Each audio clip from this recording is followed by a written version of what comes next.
Welcome back to Gunnin' to Go. We're digging one up from the archives today. Got a fun trip we took in 2019 to Duluth, Minnesota. And it was a special trip to us, wasn't it? Yeah, it was. It was one of the first ones that we did away from home, and the kids just loved it. It is. We did a bunch of local campgrounds, staying within an hour and a half. This one was just over 2 hours away. Or no, it was 3 hours. 3 hours away. It was an hour and a half, and we stayed in the middle, then another hour and a half. So it was challenging to do any towing in 2019, towing with the half ton. But I wanted to share this video with you and just let you guys know this is old footage. This is going to be filmed from my cell phone, and the channel, although it was an idea and I'd already created the Gunnin' to Go channel, didn't really know like what we're going to be doing and camera equipment, all that. So this is just going to be some of the footage that I captured on my cell phone. I'm going to put together a nice video, more than anything just for our family's memories. We really want this video because it's like our first like trip type thing. So we're going to get that up on there, and then we will have the live stream I did on Twitch for our Twitch gaming community. That was also done in Duluth, and that was a couple hours, so it's kind of fun watching some of the ships go through under the aerial lift bridge. And then we will have three or four more videos after that that are going to be live stream footage on Twitch from 2020, so from last year. So there'll be, I guess, 5 videos total, all a little bit different content because, again, it wasn't necessarily made for YouTube, but we want to share it on our channel. And then right after that starts the barrage of project videos from this year, 2021. Before, back in March when we dug it out of storage, we were getting all the upgrades done, and then comes the 8 or so episodes from the trip as we sit here in beautiful Alabama. We look forward to having all these videos caught up.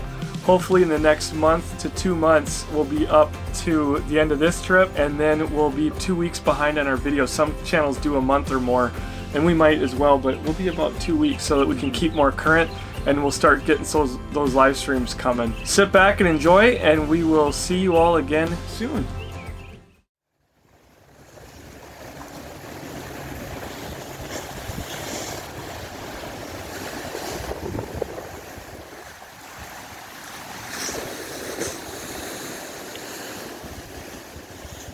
It didn't take us very long before we were starting to plan trips, camping locally, until we can get a bigger truck to take us farther. But we've got so many trips that we plan on doing in the future, and we would like to start those as early as 2020. This year, however, we snuck in at the last minute, and the weather's changing, so it kind of was last minute. We snuck in one really fun trip up to Duluth, Minnesota. As Brandon said, we did spend the last couple of days in Duluth, Minnesota. It's a place that both him and I had a lot of fond memories as a child, as children growing up.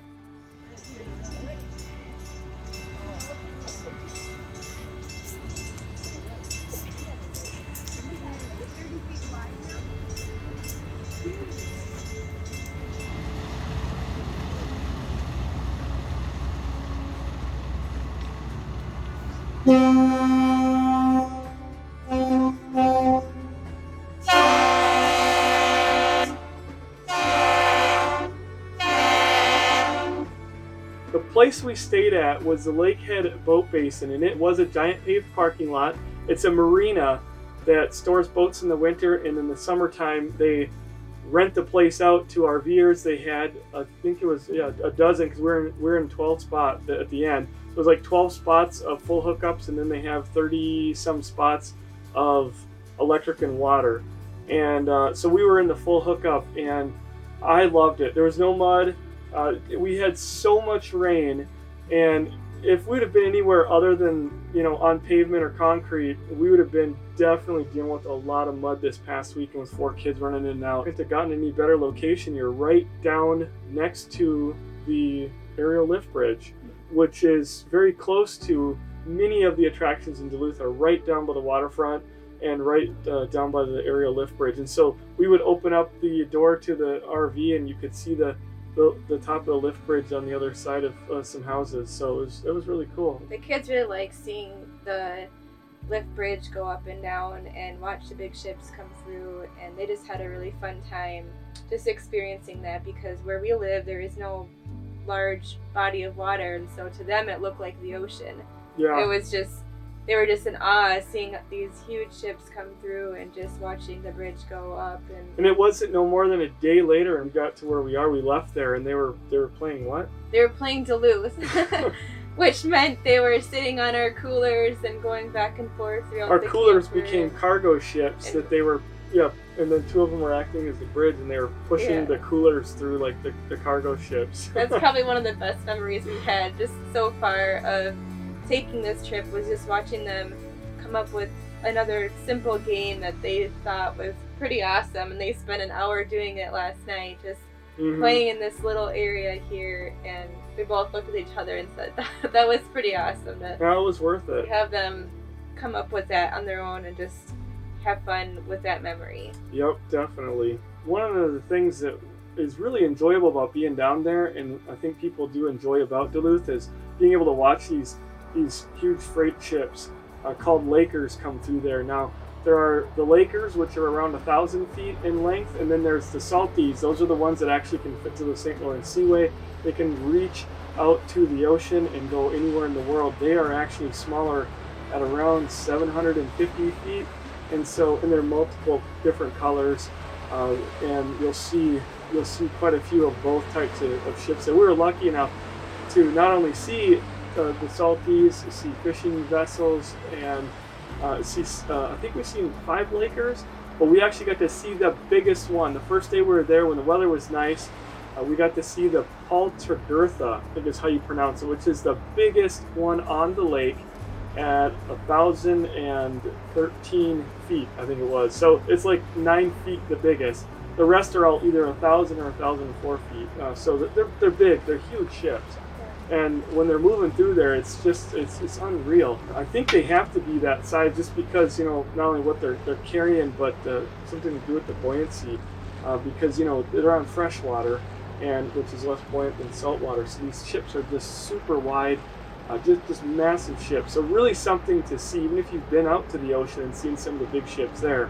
These will definitely blow your mind away on how big they are, and the kids enjoyed it. So we got to see the Paltergurtha go through, and that was quite a sight to see that thing go under the bridge.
Another activity that we did was go to the Maritime Museum down by Canal Park. Yeah, Canal Park it's called. And it was really cool. Very highly recommend. It was free, which was great for our big family. Didn't have to pay anything. Can't beat that. And the kids learned a ton about Lake Superior, how Duluth was used for all the shipping. All the history, with the bridge, with Duluth.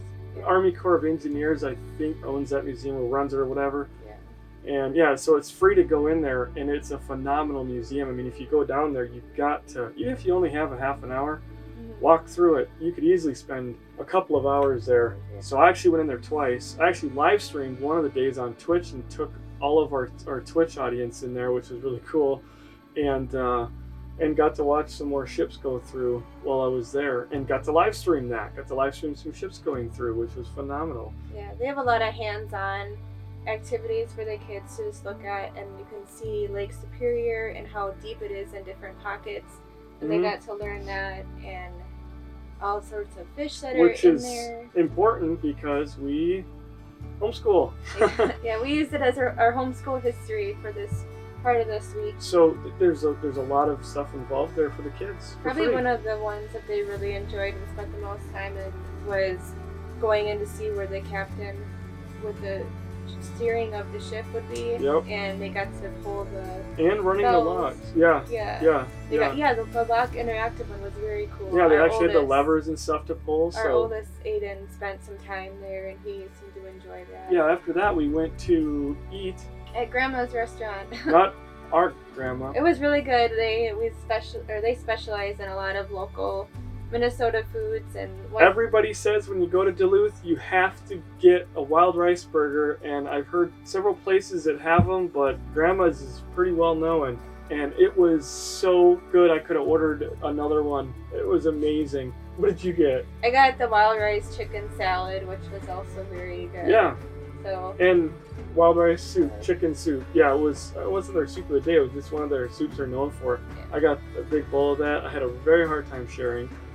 And same with my burger. So if you're a big meat person, do not be shied away. You've got to try the wild rice. I know why everyone recommends it. I know why they say you got to get wild rice burger when you're in Duluth. So another attraction that we did while we were in Duluth was to walk just a few blocks downtown to the Vista Fleet, I guess it's called. They have two sightseeing boats that are, cruise boats, the Vista Star and the Vista Queen. The Vista Star is their bigger boat, and we actually took a ride on that, which costed our family $60 some dollars for the six of us. A very reasonable price for what they give you. It was a 75-minute boat tour that we took. They're sightseeing. They have a couple different ones. They also have dinner cruises and such where they feed you. This one did have refreshments. I think you could get a hot dog and some other things on there. We didn't do any of that, but because it's 75 minutes, so it's not that long you're on the boat. But they take you out to the harbor, and they explain the history of the area and show you a whole lot about the local history. Again, so the kids were getting loaded up on that. Bridge tenders are on duty 24 hours a day. There's always a bridge tender in there. Every bridge tender does a 8-hour shift now. They used to do 12-hour shifts. That probably wasn't a whole lot of fun for them, especially the evening shift where you were here from 7 p.m. to 7 a.m. the next morning.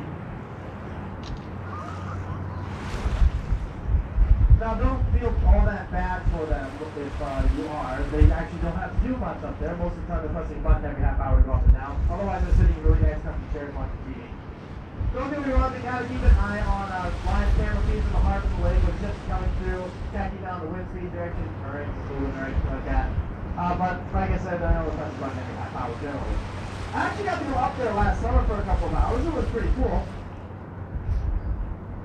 Just out of curiosity, when I was up there, I asked them what their job was like, and they said it is kind of a boring job. There's not a lot of ship activity. A day like today is a great example of that. There was only one ship that went through the harbor today, and that was about an hour ago, and there's really nothing else happening. But then they said on days when there's a lot of ship activity, it can be a lot of fun.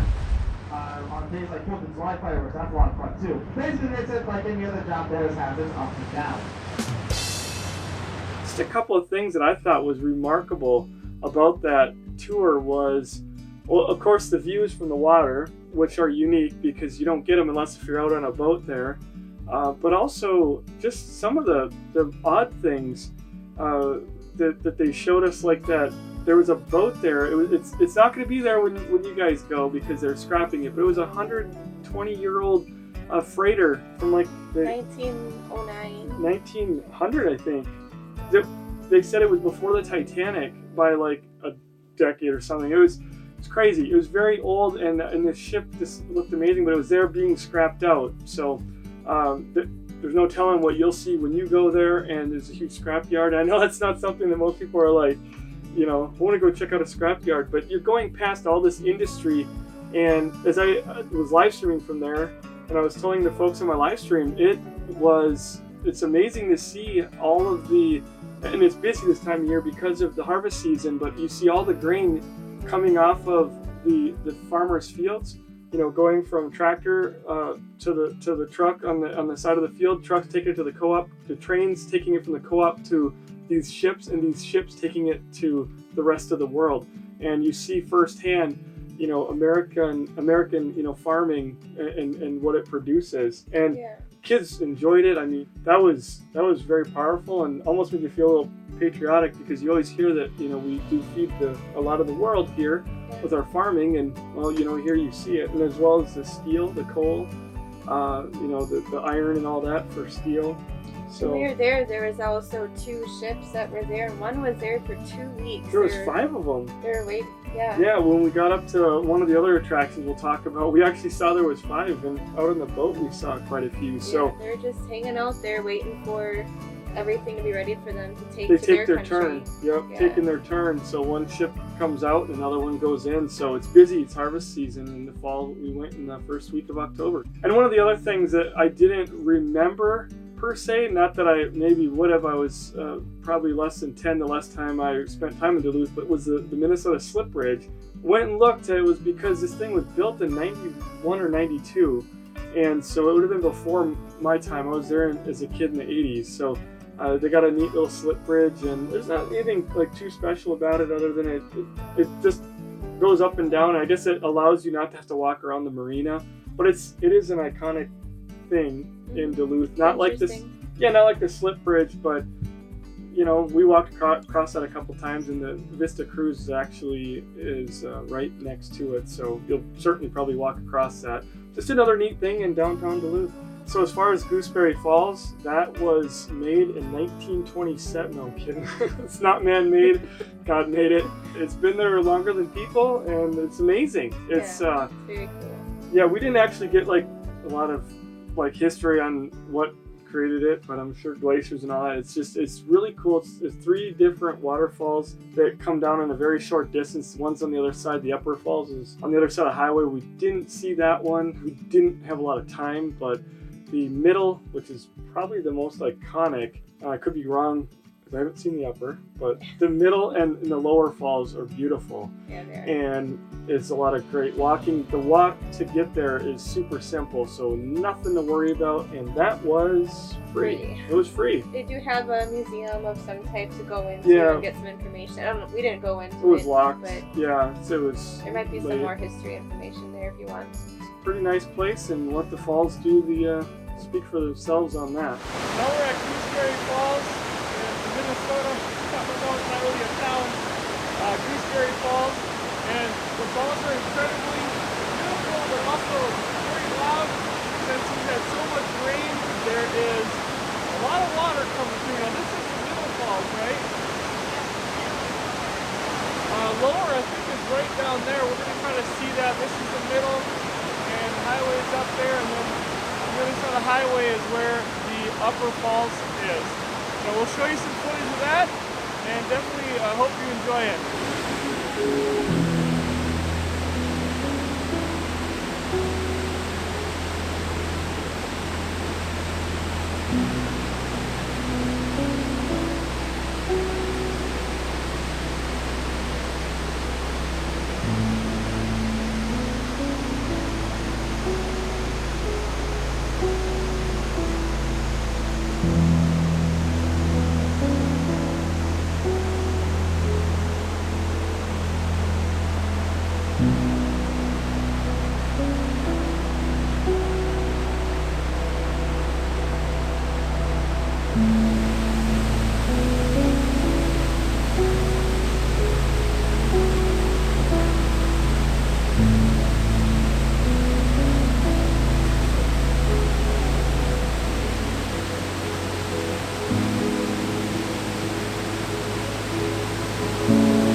we're here at the Split Rock Lighthouse, which is an hour north of Duluth here in Minnesota.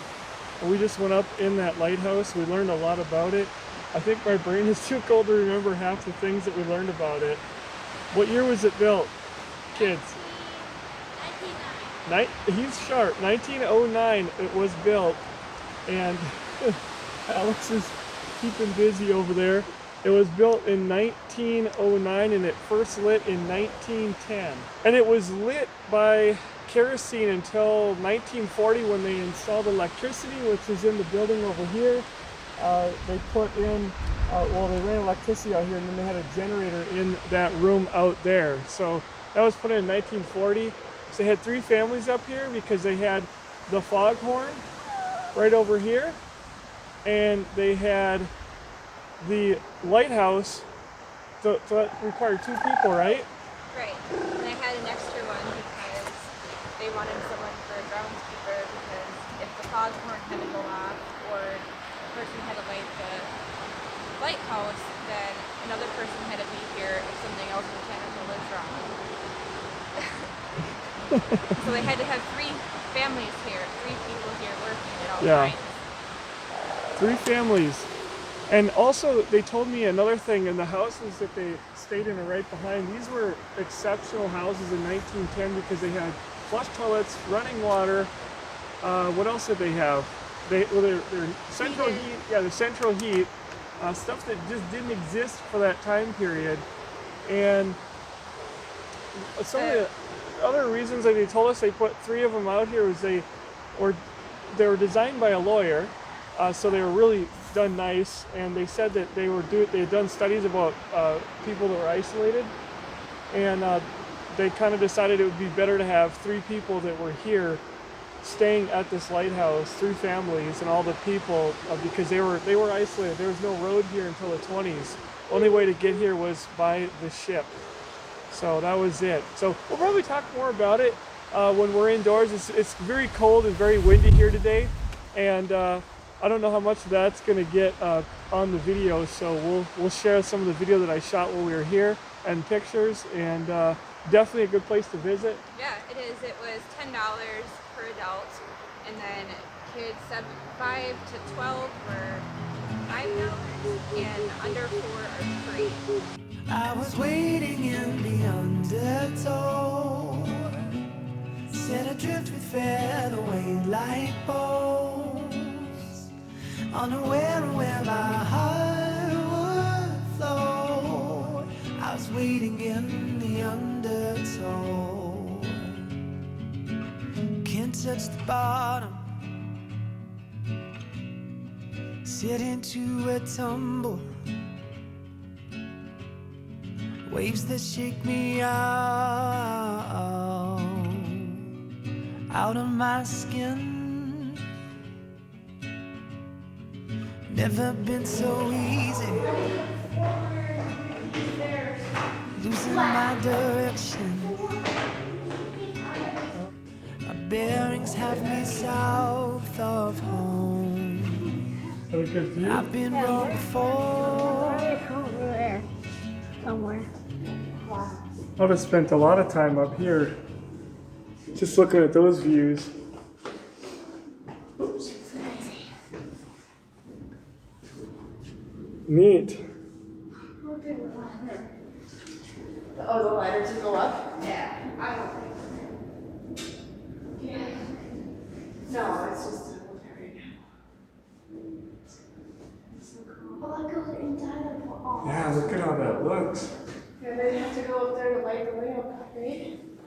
Does that say up there? And that's what's driving it. Alex, are you looking at that? It didn't say. Here, I see it. Stay here. Oh, Just stay here. Isn't that neat? What does it say?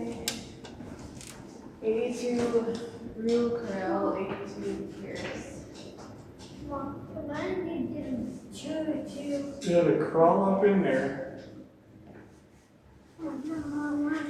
That is such a view. Look at the waves over there, these crashing I know, that is a great view.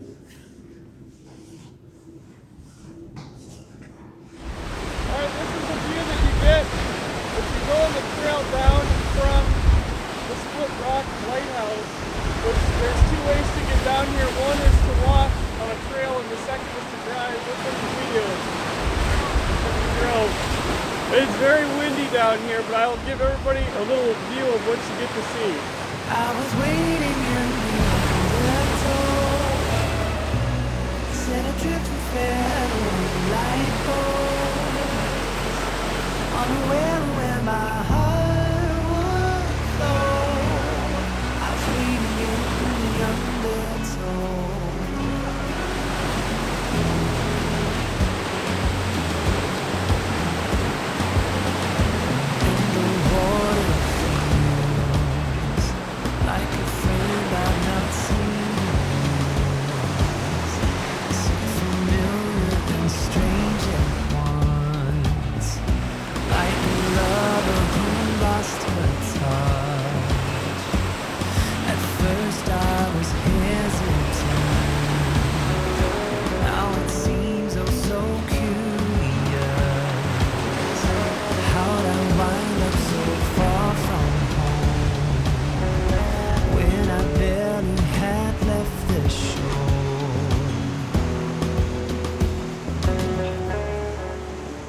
When we were on the Vista Queen, it was recommended that we go to Enger Tower, which was a free park. Free Park.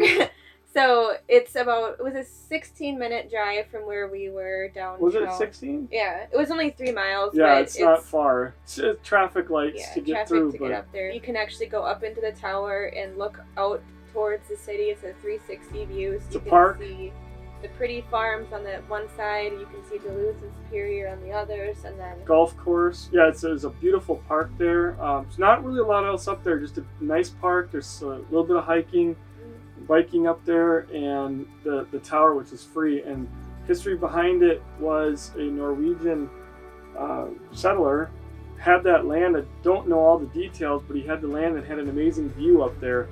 Wanted to share that with everybody else, and somewhere along the lines that tower came to be, and now I believe the city owns it, or it's a park or something like that. But it's free, and it's easy driving distance, just on the outside of Duluth, like right there. I mean, you see it when you're in town. You see it from the waterway. It's up on the hill. Views are awesome up there, and kids have fun. So it's another free activity to do that'll kill hour or two. Yeah. You could spend all day up there if you wanted. But or just go up and see the pretty view, and just fun for them to climb up and see it from. Amazing pictures. Yeah. If you're into photography, it's a must. Unless you get into an airplane or something like that, you're not going to get pictures like that of the city. You can see 35 miles from up there, so you see Duluth, obviously. Yeah, Superior, and you kind of said that. And see out to the lake a ways, and it's just amazing. And going up in the fall when we were there was extra special. Pretty colors and everything. Good picture opportunities and whatnot there. So again, just another thing you can do in Duluth. Now, this trip that we took was in the end of September, beginning of October. So the fall is a great time of the year to go. Weather's cool, and you'll definitely want to bring hats, mittens, jackets. Gloves. We didn't take gloves. We're like, it's kind of summer when we left home, but sweatshirts are a must even in the summer, because the wind can shift off the lake, and all of a sudden it goes from being hot outside to being a little bit cool. So. Well, thanks for watching, and we hope to see you guys again in 2020 to join us for our adventures. Can't wait to hit the road. Take care.